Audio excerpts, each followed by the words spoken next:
যার মনের মধ্যে সততা আছে আল্লাহ পাক কোনো না কোনো দিন ইনশাআল্লাহ তাকে হেদায়েত দিবে। এটা আমরা আমাদের অভিজ্ঞতা থেকেও দেখেছি।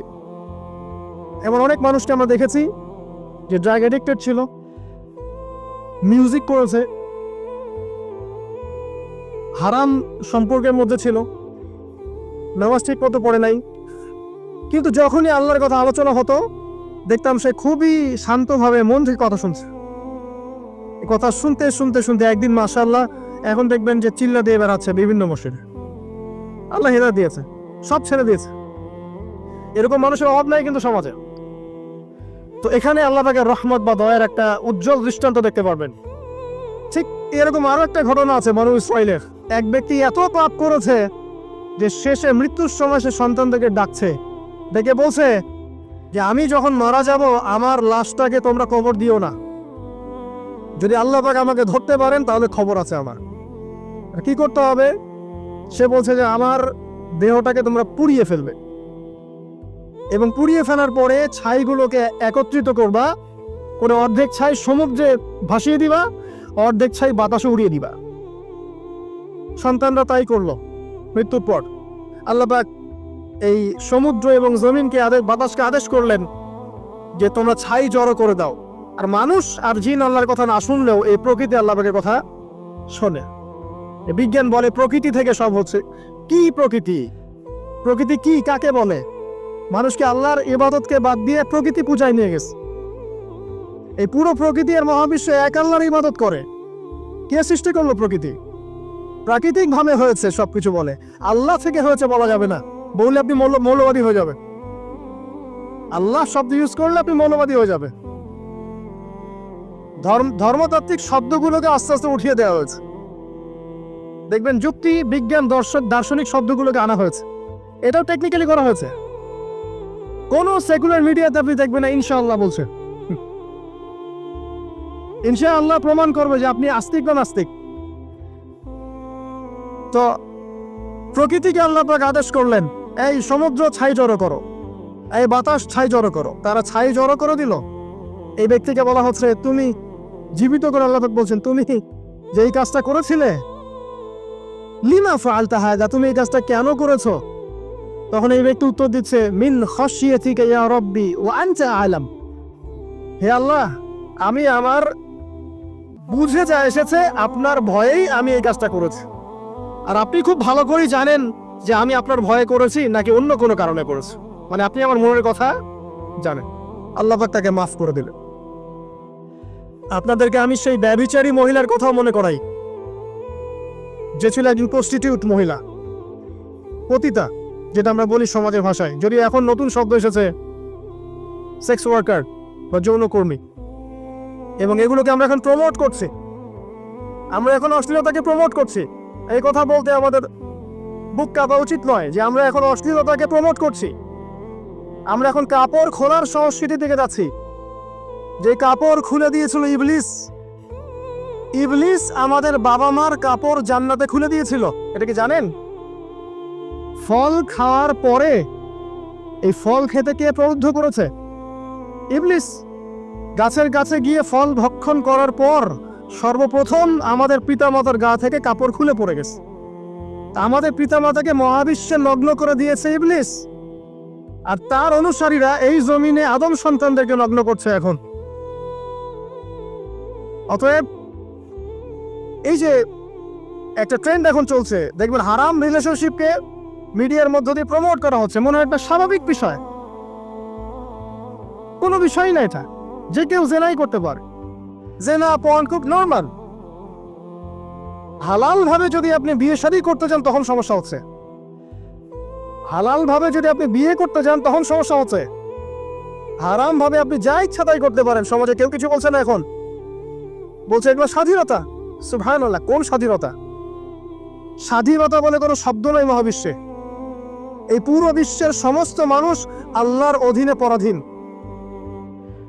এই বিশ্বে যত মানুষ বসবাস করছে এখন, এরা কেউই স্বাধীন নয়। না কেউ স্বাধীন ছিল, না আছে, না থাকবে। সবাই আল্লাহ পাকের দাসত্বের অধীনে পরাধীন। স্বাধীন সেই এই পৃথিবীতে যে ব্যক্তি শয়তানের তাবেদারি করে, ও নফসের তাবেদারি করে, ও তো স্বাধীন। যা ইচ্ছা তাই করতে পারে। এই যে অশ্লীলতার প্রমোটিংটা চলছে, এটাকে পারিবারিকভাবে বন্ধ করতে হবে। আল্লাহ পাক আমাদেরকে বোঝার তৌফিক দান করুন। এগুলো যত বাড়বে সমাজে মহামারী আসবে, দেখে নিয়ে মহামারী আসবে, দুর্ভিক্ষ আসবে, সমাজে এমন সব রোগ ব্যাধির জন্ম হবে যেগুলো নামও শোনে নাই মানুষ কখন, এবং সামনে ভূমিধস অপেক্ষা করছে, এগুলো আসবে। যাই হোক, ওই মহিলা, যে ব্যক্তি একজন যৌনকর্মী ছিল, বা যেটা আমরা বলি ব্যভিচারিণী মহিলা ছিল, একটা কুকুরকে দেখেছে সে পানি পান করার জন্য তৃষ্ণার্ত, সে এটাতে মায়া করে দয়া করে তার মোজাটাকে নামিয়ে এই কূপ থেকে পানি উঠিয়ে কুকুরকে পান করিয়েছে। এই একটা কাজের বদৌলতে আল্লাহ রাব্বুল আলামিন এই ব্যভিচারী মহিলাকে মাফ করে জান্নাত দিয়ে দিয়েছে। হাদিস এটাও এসেছে, নবী সাল্লাল্লাহু আলাইহি ওয়াসাল্লাম বলেছেন, ইরহামু মান ফিল আরদ, তোমরা সবাই জমিনবাসীর প্রতি রহম করো। জমিনে মুসলিমই থাকতে হবে, তাদের প্রতি রহম করতে হবে এমন নয়, জমিনবাসী যারাই আছে সবার প্রতি রহম করো, জাতি ধর্ম বর্ণ নির্বিশেষে, এমনকি পশু পাখির প্রতিও দয়া করো। ইরহামু মান ফিল আরদ, জমিনে যারা আছে সবার প্রতি রহম করো। ইয়ারহামুকুম মান ফিস সামা, যিনি আসমানে আছেন তিনি তোমাদের প্রতি রহম করবে ইনশাআল্লাহ। ইসলাম এই কথাগুলো বলেছে 1400 বছর আগে। আজকের এই বিশ্বে, সোকল্ড এই মডার্ন বিশ্বে, যেখানে মানুষের রক্তের কোনো দাম নাই, সেখানে ইসলাম পশু পাখির অধিকার নিয়ে কথা বলেছে 1400 বছর আগে। কাদেরকে কি শিখাতে আসেন? কোরআন এবং সুন্নাহর বাইরে অভ্রান্ত সত্যের কোন উৎস আছে? এখানে যা আছে তাই চূড়ান্ত। মানতে চাইলে মানেন, না মানতে চাইলে জাহান্নামে যান, কেউ তো বাধ্য করছে না। লাকুম দীনুকুম ওয়ালিয়া দিন। আল্লাহ পাকের রহমত দেখেন। আরেকটা ঘটনা আছে এমন, একটা বিড়ালকে বেঁধে রেখেছিল এক মহিলা, খাবার দেয় নাই, কষ্ট দিয়েছে। একটা বিড়ালকে খাবার না দিয়ে কষ্ট দেওয়ার কারণে এই মহিলাকে আল্লাহ পাক জাহান্নামে পাঠিয়েছে। এরকম কত ঘটনা আছে, এই ঘটনাগুলো হাদিসের পাতায় বর্ণিত আছে। কোরআনে কি বলছে দেখুন। কোরআনের আমি কয়েকটা পয়েন্ট আপনাদেরকে খালি বলছি, এটা নিয়ে আমি সকালে ভাবছিলাম। আল্লাহ পাক আদম আলাইহিস সালামকে সৃষ্টি করেছেন, আমরা সবাই জানি।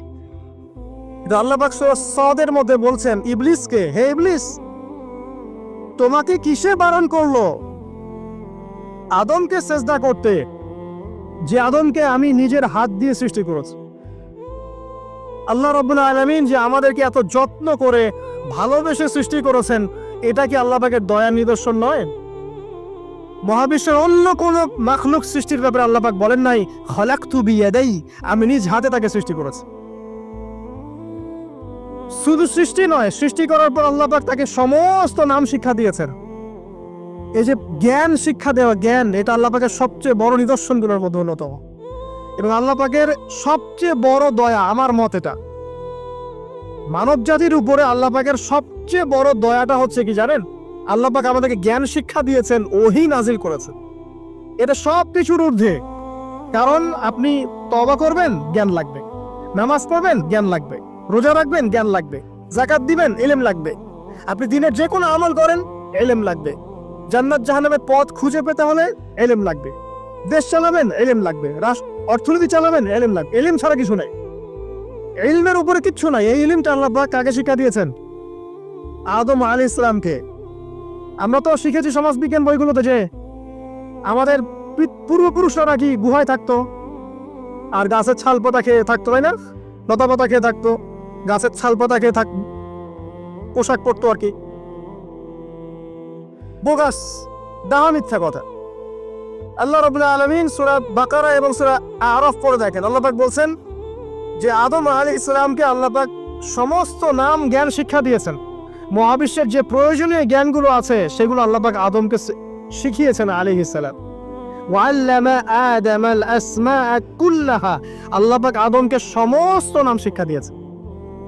আমাদের পিতা মাতারা মূর্খ ছিলেন না, তারা সৃষ্টি থেকেই জ্ঞানী ছিলেন।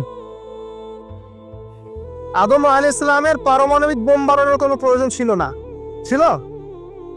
বানান নাই। আপনার মধ্যে এই জ্ঞানটা আসছে কিভাবে? বাই ডিএনএ আপনি জ্ঞান পাচ্ছেন, কারণ আমরা আদম সন্তান। অনেক জ্ঞান আমাদের ভিতরেই আছে, এগুলো চর্চার মধ্য দিয়ে, গবেষণার মধ্য দিয়ে প্রস্ফুটিত হয় মাত্র। জ্ঞান ভিতরে আছে আমাদের। আমাদের পিতাকে জ্ঞানী করে বানানো হয়েছে। এই জ্ঞান শিক্ষা দেওয়াটা হচ্ছে আল্লাহ পাকের সবচেয়ে বড় দয়াগুলোর মধ্যে একটা। রহম করেছে। শুধু তাই নয়, আদম আলাইহিস সালামকে এমন জ্ঞান শিক্ষা দিয়েছেন যে জ্ঞান ফেরেশতারা পর্যন্ত জানতো না। এটা কি দয়া নয়? এটা কি আদম সন্তানের প্রতি ভালোবাসা নয়? তারপরে সেজদা করিয়েছেন। মহাবিশ্বে অন্য কাউকে কি সেজদা করানো হয়েছে? কোরআনে কি এমন কোনো দলিল আছে যে আদম আলাইহিস সালাম ছাড়া অন্য কাউকে সব ফেরেশতারা সেজদা করেছেন? আছে? তাহলে এই যে সম্মান দেয় আল্লাহর পক্ষ থেকে, সম্মান কিসের ভিত্তিতে সম্মান? শারীরিক ক্ষমতার ভিত্তিতে? সম্মানটা কি কারণে? জ্ঞানের কারণে, ইলমের কারণে, জ্ঞানের